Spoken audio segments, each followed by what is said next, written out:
What if I told you that the modern-day Israel you see on the map may not be the same Israel the Bible talks about? What if everything you thought you knew about Israel was only part of the story?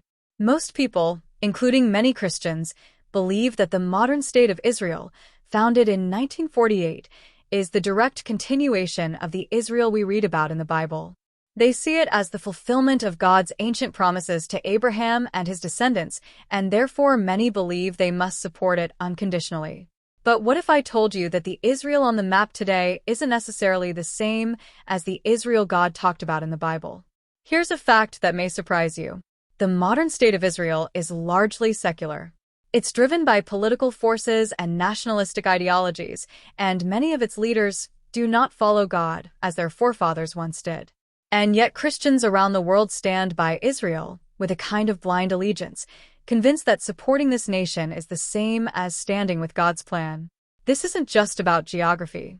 This is about spiritual identity and the differences between the biblical Israel and the modern nation are far deeper than you may realize.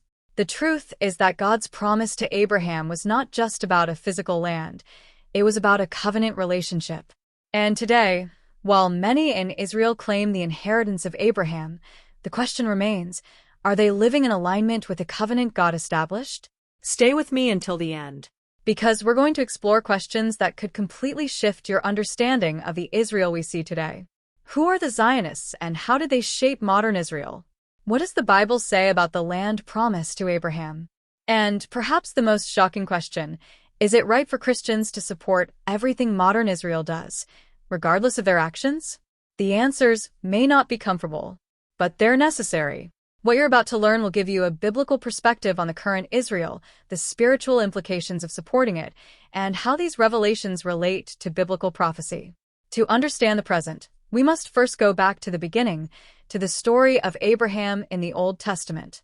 In Genesis 15:18-21, God promised Abraham a specific land for his descendants. This land, known as Canaan, spans modern-day Israel, but also parts of Lebanon, Jordan, Syria, and Egypt.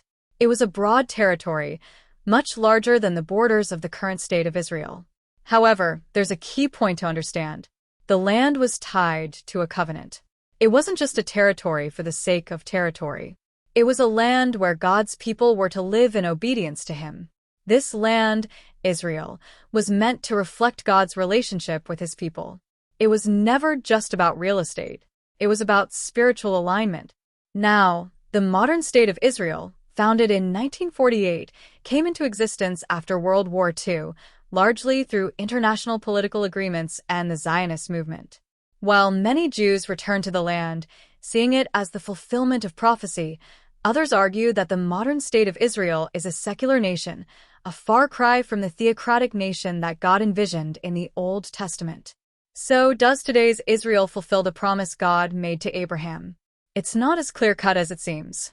While the geography may overlap, the spiritual purpose of Israel in the Bible was tied to obedience and covenant. The modern state is political, secular, and often driven by nationalism, not biblical devotion. Another turning point in the biblical story comes with Jacob, the grandson of Abraham. In Genesis 32:28, God changes Jacob's name to Israel after Jacob wrestles with an angel. The name means he who struggles with God, and it's from Jacob that the 12 tribes of Israel descend. But here's the critical question. When God changed Jacob's name to Israel, was he referring to a physical territory, or was he creating a people, a spiritual lineage? The Bible suggests that Israel isn't just a nation-state, but a people chosen by God. In Exodus 19 verse 5-6, God tells Moses, "Now if you obey me fully and keep my covenant, then out of all nations you will be my treasured possession. Although the whole earth is mine, you will be for me a kingdom of priests and a holy nation." Israel was to be a holy nation, a people in relationship with God. Therefore, the name Israel was less about land and more about the covenant people of God. The land was a gift, yes, but the real significance of Israel was their relationship with God. So while the modern state of Israel might occupy the land, the question remains, are they living as the covenant people of God? That's what truly defined biblical Israel. And it's what we must consider when comparing the ancient nation with today's state. To understand the creation of modern Israel, you need to understand Zionism. Zionism is a political movement that emerged in the late 19th century, advocating for the creation of a Jewish homeland in Palestine. This movement gained momentum due to anti-Semitism in Europe and the persecution of Jews throughout history. But here's something that's often misunderstood. Zionism wasn't always religious. Many early Zionists were secular Jews who were more focused on the cultural and political identity of the Jewish people than on their spiritual covenant with God. Theodor Herzl, the father of modern Zionism, envisioned a secular state where Jews could live freely, away from the oppression they faced in Europe. This brings us to today. The modern state of Israel is largely controlled by secular political leaders. While there are religious factions within Israel, the nation's government and much of its population are not driven by Torah-based principles. Instead, they focus on national security, political power, and maintaining their sovereignty in a volatile region. So when we ask who controls Israel today, we must acknowledge that Zionism and its political goals are a significant driving force. This raises another important question for Christians. Are we supporting a biblical Israel or a political Israel? There's often confusion about whether the people who control modern Israel are the same as those who rejected and crucified Jesus. Historically speaking, Jesus lived during the time of the Roman Empire, and his crucifixion was the result of both Jewish religious leaders and Roman authority. The religious leaders at the time, primarily the Pharisees and Sadducees, were responsible for condemning Jesus. But it's important to remember that not all Jews rejected Jesus. His earliest followers, including Peter, John, and Paul, were all Jewish. The people who live in modern Israel today are descendants of the ancient Israelites, but many are secular and do not follow religious Judaism as strictly as their ancestors. Moreover, the Roman Empire, which played a significant role in Jesus' crucifixion, no longer exists. So the short answer is no. The people who crucified Jesus are not the same as the secular Israelis living in the modern state today. However, it's important to note that many Jewish people still do not accept Jesus as the Messiah, which continues the spiritual divide between Judaism and Christianity. Many Christians believe they must support the modern state of Israel unconditionally because of verses like Genesis 12:3, where God says to Abraham, "I will bless those who bless you, and whoever curses you, I will curse." This verse is often interpreted to mean that blessing Israel, in whatever form it takes, brings God's favor.